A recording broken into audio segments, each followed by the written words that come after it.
बार सभी स्टूडेंट्स का RST math classes में स्वागत है। तो बेटा पिछली वीडियो में हमने आपको बताया था इकाई का अंक, जिसके हमने दो रूल भी बता दिए थे आपको। तो जो रूल नंबर 1 था, रूल नंबर 1 जो था वो उसका क्या था, कोड 0, 156। यानी जब इकाई 0, 1, 5 और 6 हो तो नहीं बदलती, चाहे घात कुछ भी दे रखा हो।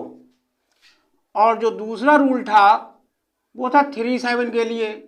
इसमें क्या करते थे, जो पावर दे रखी होती उसको 4 से हम डिवाइड कर रहे थे, फिर जो रिमेनिंग पावर रह जाती थी यानी कि बची हुई घात में इकाई का अंक में प्राप्त होता था। तो चलिए आगे बढ़ाते हैं। अब रूल नंबर 3 होगा। तो हमने कौन कौन सी डिजिट स्टडी कर लिया, 0, 1, 5 और 6, 0, 156। और जो दूसरा रूल था वो 3, 7 के लिए था, 3 और 7। अब हमारे पास क्या क्या डिजिट बचा, 2, 4, 8 और 9। तो अगला जो रूल है, रूल नंबर 3, वो 2 और 8 के लिए। तो रूल नंबर 3 किस पर अप्लाई होगा, 2 और 8 पर। तो लैंग्वेज इसकी लिख लीजिए एक बार। जब घातांक की इकाई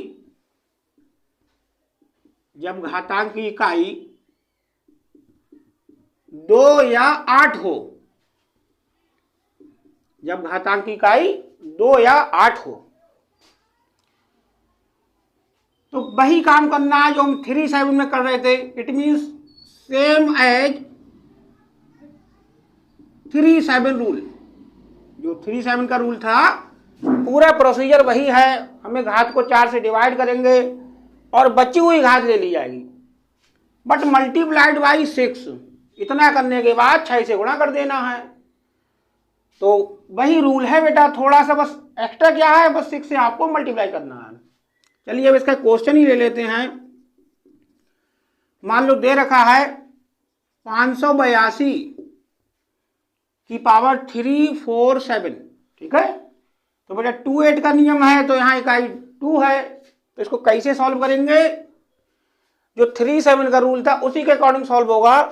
सबसे पहले जो पावर दे रखी है उसको 4 से डिवाइड करिए, है ना। तो 4 8 32, 2 बचा, 27 हुआ। फिर 4 6 24 हो जाएगा, 27 में 24 निकालिए, 3 बचा, यानी बचा क्या, 2 की पावर 3। ये 2 तो एज इट इज लेना है ना। अब इसको आप 6 से मल्टीप्लाई कीजिए, क्योंकि ये वही तो है। एक्स्ट्रा वर्किंग क्या है इसमें, 6 से मल्टीप्लाई होनी, ये विशेष बात है। तो 2 का क्यों कितना हुआ, 8, और 6 से मल्टीप्लाई कीजिए, 8 6 48। हमें आंसर इकाई में देना है, तो फाइनल आंसर इज 8। क्लियर बेटा, सब कुछ वर्किंग वही तो है जो 3, 7 में थी, बस हमें एक्स्ट्रा क्या किया, बस 6 से गुणा कर दिया। ठीक, क्लियर। चलिए उतार लीजिए थोड़ा सा।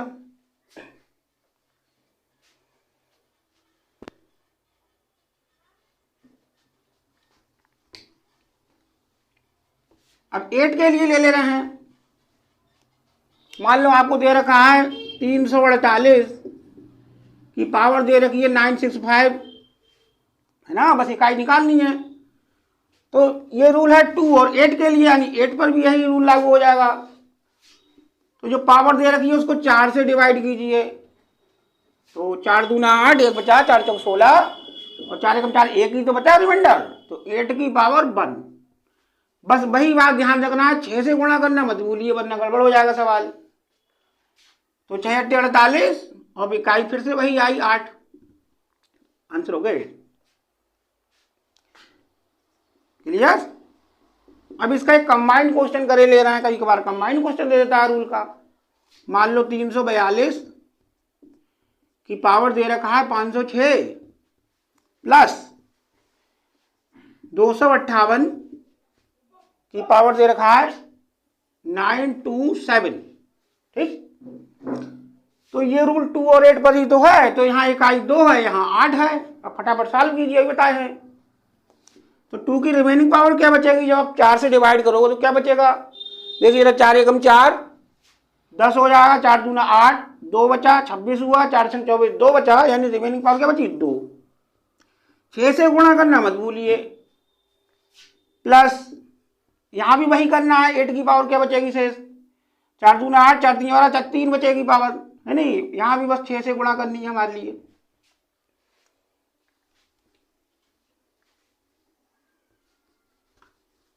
तो बेटा इसके बाद यहां देखिए, अब 2 का स्क्वायर कितना हुआ 4 × 6। ठीक, पहले पावर को खोल लेते हैं। 8 का क्यूब, हाँ क्यूब आपको बेटा 12 तक के याद होने चाहिए, ये आपको हम पढ़ाएंगे जब घन और घनमूल तब बताया जाएगा। फिलहाल 8 का क्यूब 512 होता है, 8 का क्यूब 512। ठीक, तो हमने 512 पूरा नहीं लेना है बेटा, हमें तो इकाई लेनी है, केवल 2 लिख लीजिए बस। 8 के क्यूब की जो इकाई आई वो 2 ही तो आई, क्योंकि 512 इकाई 2 है, और मल्टीप्लाई 6।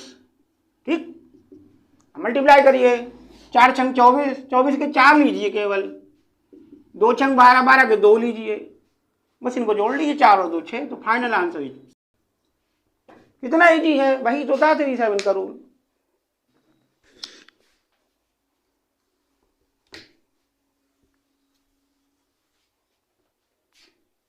आज कुछ ठंड ज्यादा है, बच्चे कम आए कुछ क्लास में। थोड़ा पढ़ो लेकिन सॉलिड पढ़ो, क्योंकि मैथमेटिक्स एकदम नहीं आ जाती, उसके लिए बेटा धैर्य चाहिए होता है, आपके अंदर पेशेंस है, और आप स्लोली अगर टॉपिक को एक को बहुत ध्यान से पढ़ेंगे तो आपकी एक एक क्वेरी बिल्कुल क्लियर हो जाएगी। जल्दबाजी में आप पढ़ेंगे तो बेटा फंडामेंटल आपका कमजोर हो जाएगा और आप काफ़ी क्वेश्चन छोड़ देंगे, क्योंकि अब जो है एग्जाम में पेपर आ रहे हैं तो फंडामेंटल से बनाए हुए क्वेश्चन आ रहे हैं। पता चला बच्चों ने बुक के तो सारे क्वेश्चन रट लिए और क्वेश्चन बनाए हुए दे दिए छोटे छोटे, तो जो क्वेश्चन छोटे होते हैं वही प्रॉब्लम कर जाते हैं। तो अब बेटा लास्ट रूल होगा, रूल नंबर 4। जो बच्चा 4 और 9 ये 2 डिजिट जो बची हैं उनके लिए है। तो यहाँ ध्यान रखिएगा, यहाँ हमें वो वाला प्रोसीजर नहीं करना है जो हमने 3, 7 और 2, 8 पर किया था, जो पावर थी 4 से डिवाइड की है, वो नहीं करना है। यहाँ थोड़ा अलग है, यहाँ केवल पावर को चेक करना है, जो पावर दिया है वो सम है या विषम। तो बेटा सम संख्या को कहा जाता है इवन नंबर और विषम संख्या को कहते हैं ऑड नंबर। तो यहाँ 2 पार्ट्स में ब्रेक हो जाएगा ये रूल। पहला, जब घात सम हो, सम का मतलब इवन हो।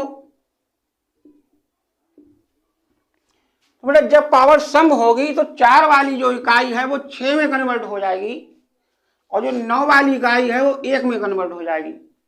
चलिए इसकी जांच भी किए लेते हैं। जैसे सबसे छोटी सम संख्या क्या होती है 2, तो हम पावर 2 ही ना ले लें। 4 की पावर अगर 2 है तो ये पावर सम हुई। अब इसको जरा सॉल्व कीजिए। 4 का स्क्वायर क्या हुआ 16 और 16 की इकाई क्या आई 6, यानी घातांक की इकाई जो थी 4 थी, सॉल्व करने के बाद कन्वर्ट किस में हो गई 6 में। तो यही तो है 4 जो है वो चेंज हो जाएगा 6 में।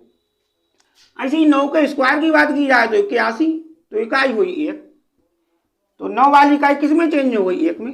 वेरी सिंपल, यही तो था रूल। अब इसका बी पार्ट, जब घात विषम हो, जब घात विषम हो, विषम यानी कि ऑड है नहीं, ऑड नंबर में दी जाए, तो ऑड के लिए नो चेंज, 4 वाली इकाई 4 और 9 वाली इकाई 9, इसमें तो कुछ करना ही नहीं है। जैसे कि हमने ऑड वाली 4 की पावर 3 कर दी, तो 3 एक विषम संख्या है ना, तो 4 का क्यूब होता है 64, तो ये इकाई तो वही रही जो पहले थी। ऐसे 9 का क्यूब अगर लिया जाए तो 9 का क्यूब बेटा होता है 729, 9 का क्यूब 729, तो यहाँ जो इकाई 9 की 9 रही। तो जब विषम पावर होगी तो 4 वाले की इकाई 4, 9 वाले की 9, नो चेंज, यहाँ परिवर्तन कुछ भी नहीं हुआ, नो चेंज।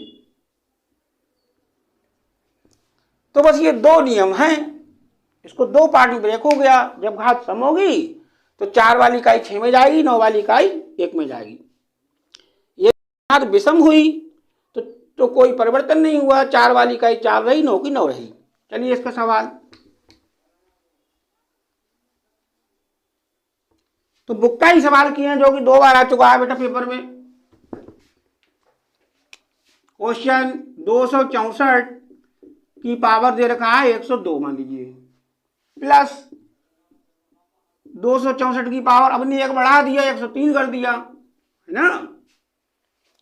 तो यहाँ इकाइयाँ 4 है बेटा, तो 4 जो 9 का रूल है बस वही लगाना है। तो 4 की पावर यहाँ कैसी है 102 कैसा है? इवन नंबर हुआ, यानी कि सम संख्या। और जब सम घात दे रखी हो तो 4 वाली इकाई चेंज हो जाती है 6 में। जब विषम घात दे रखी है तो 4 वाली इकाई 4 ही रहती है। अब इनका टोटल कर लीजिए, 4 6 10 हुआ, जिसकी इकाई क्या है? 0। Answer is 0। 0 the correct answer. ठीक, ये हमने इकाई, केवल इकाई में आंसर देना है, पूरे 10 नहीं लिख दे। एक और लगाइए जरा 9 वाला। मान ली दिया है 259 की पावर दे दी 243 और फिर इनने 259 की पावर कर दी 244। तो यहाँ 9 वाली पावर विषम है तो 9 के 9 रहे, और सम होने पर 9 वाला 1 में जाएगा। यहाँ भी 10, तो वही बात है, इकाई अब 0 हो गई, फाइनल आंसर। कोई कठिन था? कुछ भी नहीं था कठिन। तो हमने एक सवाल 4 वाला किया, 9 वाला किया। अब इनकी मिक्स वाला सवाल और कर लेते हैं, फिर ये टॉपिक आपका बिल्कुल पूरी तरह समाप्त हो जाएगा।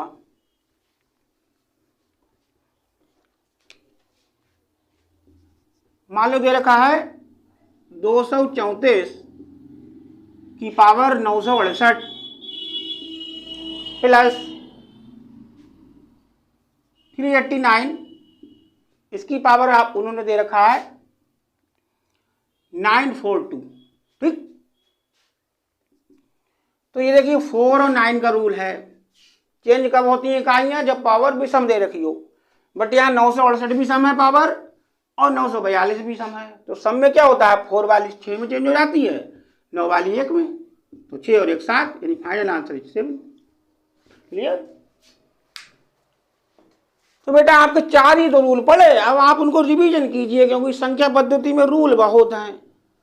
पहला रूल था 0 156, जब इकाई 0 1 5 हो नहीं बदलती। दूसरा था 37, घात को 4 से काटिए, बची हुई घात लीजिए। तीसरा नियम था 2 और 8 के लिए, उसमें भी वही था, घात को 4 से भाग करेंगे लेकिन 6 से गुणा कर देंगे। फिर 4 और 9 का जो लास्ट रूल था, वहाँ विषम पावर होने पर नो चेंज, और सम पावर हुई तो 4 जो है 6 में चला जाएगा और 9 जो है वो 1 में चला जाएगा।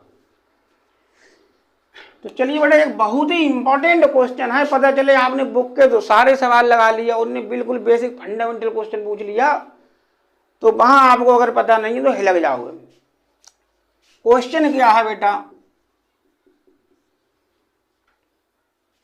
क्वेश्चन दे रखा है किसी पूर्ण वर्ग संख्या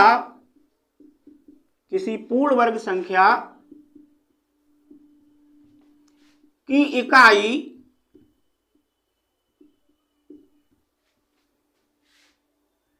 नहीं हो सकती।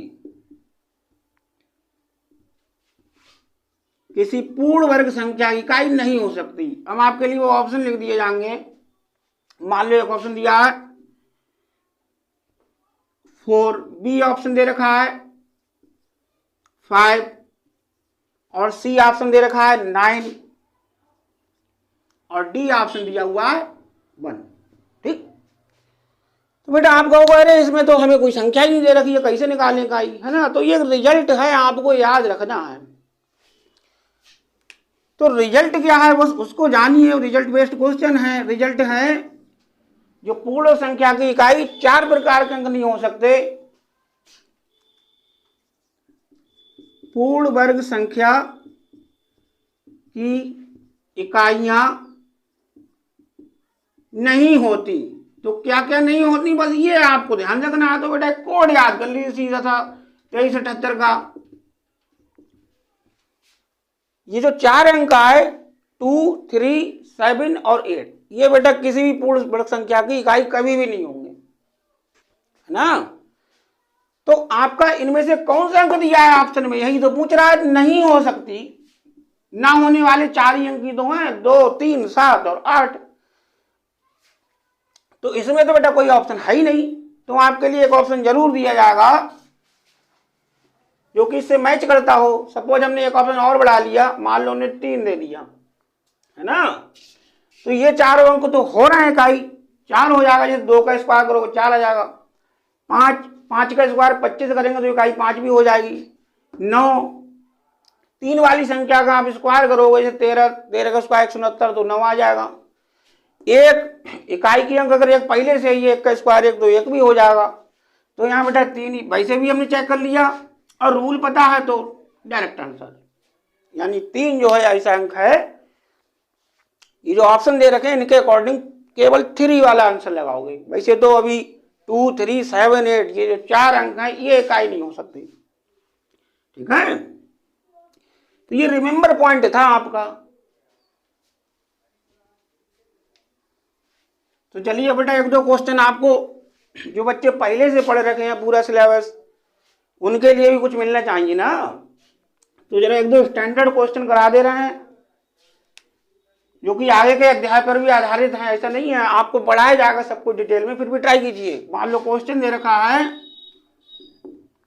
इनकी यहाँ बहुत ही जबरदस्त टिक पड़ेंगे बेटा, और ये क्वेश्चन आपको बुक में शायद ही मिले, किसी प्रैक्टिस पेपर में आए हुए सवाल हैं जो कि उंगलियों पर ध्यान रखने चाहिए ऐसे सवालों को।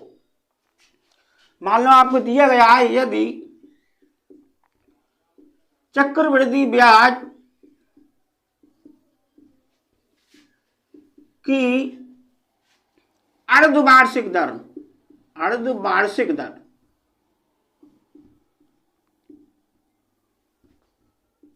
या छमाही दर, अर्धवार्षिक दर छमाही दर वही बात हुई। इन्होंने दे रखा है 6% है, तो उसकी वार्षिक दर ज्ञात कीजिए, है नहीं। तो उसकी वार्षिक दर ज्ञात कीजिए। बहुत ही जबरदस्त क्वेश्चन है बेटा, ये बुक में नहीं दे रखा है, ये प्रैक्टिस पेपर में आ चुका है एक बार।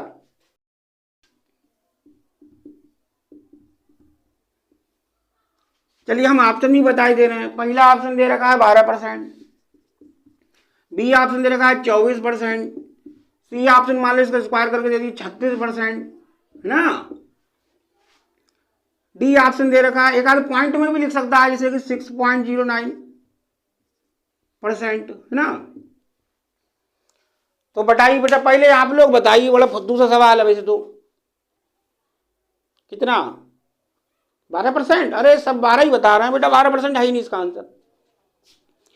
तो आपने जल्दबाजी मचा दी इस सवाल में, क्योंकि हम जानते हैं पहले से पढ़ते चले जाए, कक्षा 7 में दे रखा है ये क्वेश्चन बेटा कि वार्षिक दर को छमाही दर करेंगे तो आधा करते हैं, ठीक है। तो आपने सोचा होगा आप छमाही को वार्षिक में ले जाएंगे तो डबल कर देंगे, यानी 6 का आंसर 12, यही तो कंसेप्ट लगाया। तो ये गलत है बेटा आपका कंसेप्ट, इसका आंसर है 6.09।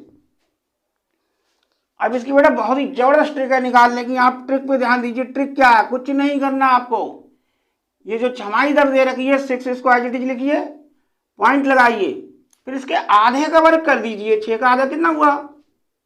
3, और 3 का स्क्वायर क्या हुआ? 9। तो जो आधे का वर्ग करने पर जो संख्या आई वो पॉइंट के बाद डबल डिजिट में लिखी आएगी, बट 9 तो सिंगल डिजिट है तो एक जीरो आगे ले लेंगे, यानी कि 6.09, ये डबल डिजिट में लिखना है। तो बेटा कितना आपको शॉर्टकट मिला, जबकि इसको बेसिकली किया जाए तो बेटा काफी लंबा हो जाएगा सवाल। चलिए याद रखिए इस पॉइंट को, बहुत ही बढ़िया क्वेश्चन था। एक क्वेश्चन बेटा और दे रहे हैं, जब कभी भी आ जाए तो ये क्वेश्चन बेटा जल्दी दिखाई देने वाले नहीं है, बस आपका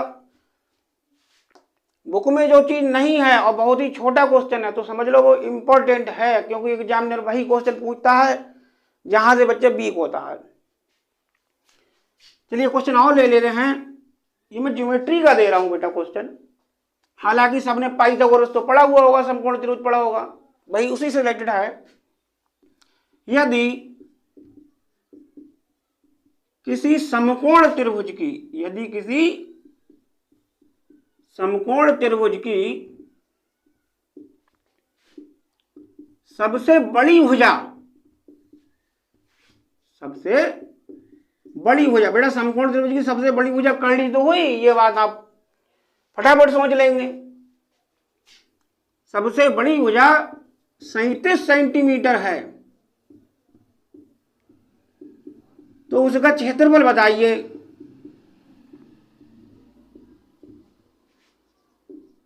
लिख लीजिए बेटा, ये सवाल बड़ा ही इंपॉर्टेंट है, लिखने बड़ा अजीब लगेगा दिखने में। ए ऑप्शन दे रखा है 225 वर्ग सेंटीमीटर, भाई ये क्षेत्रफल सेंटीमीटर में थोड़ी ना आएगा, क्षेत्रफल 2 डायमेंशन होता है। क्षेत्रफल होता है लंबाई इंटू चौड़ाई।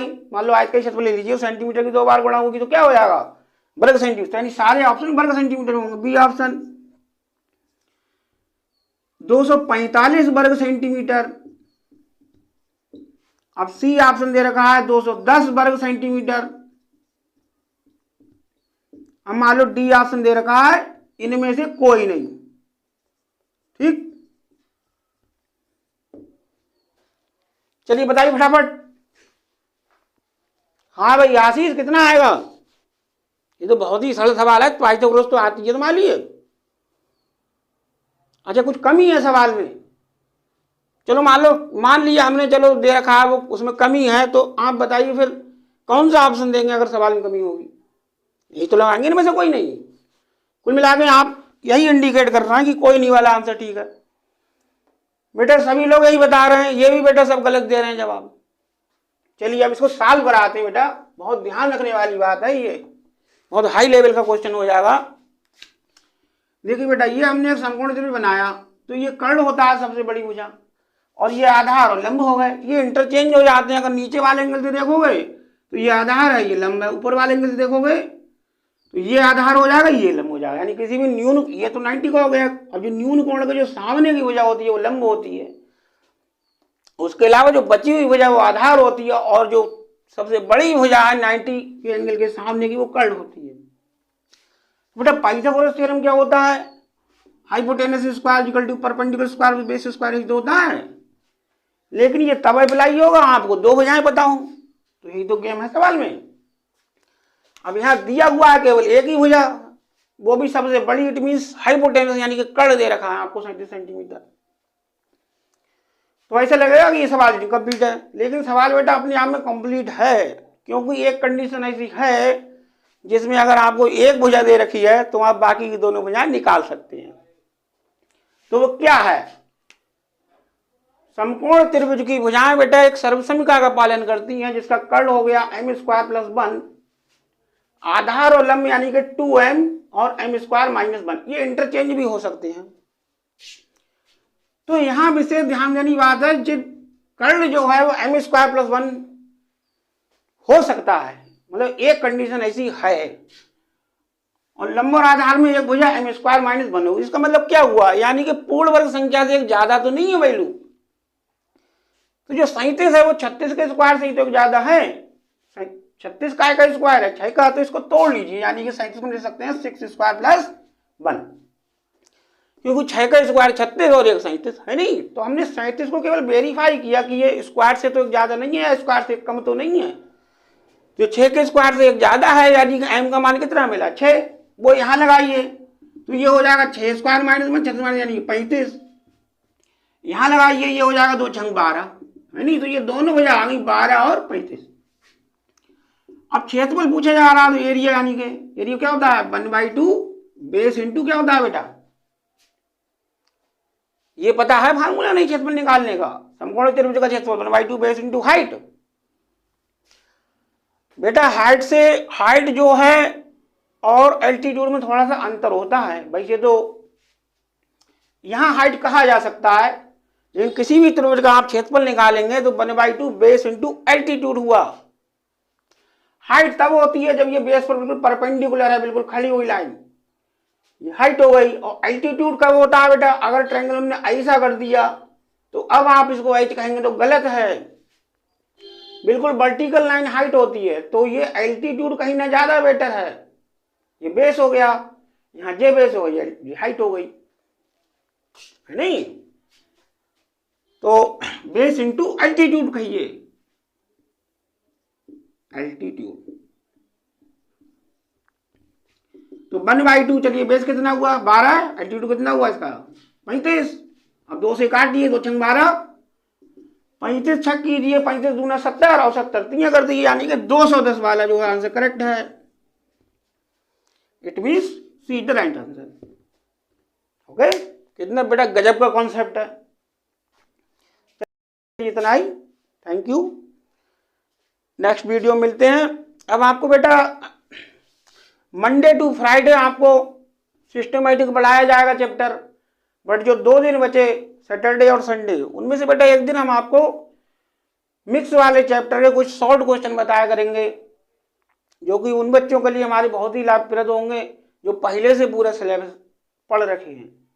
तो हमें तो बेटा सभी बच्चों के लिए पढ़ाना, ऐसा नहीं जो बच्चे पहले से सीखे हुए हैं उन्हीं के मतलब का कराते रहें, है नहीं। तो इस चीज को आप विशेष नोट करिए, जब क्वेश्चन जो है शॉर्ट ट्रिक है, जो सर जी जब शॉर्ट ट्रिक बताएंगे तो बहुत ही जबरदस्त बताएंगे, है ना। चलिए ठीक है, आज के लिए इतना ही, थैंक यू।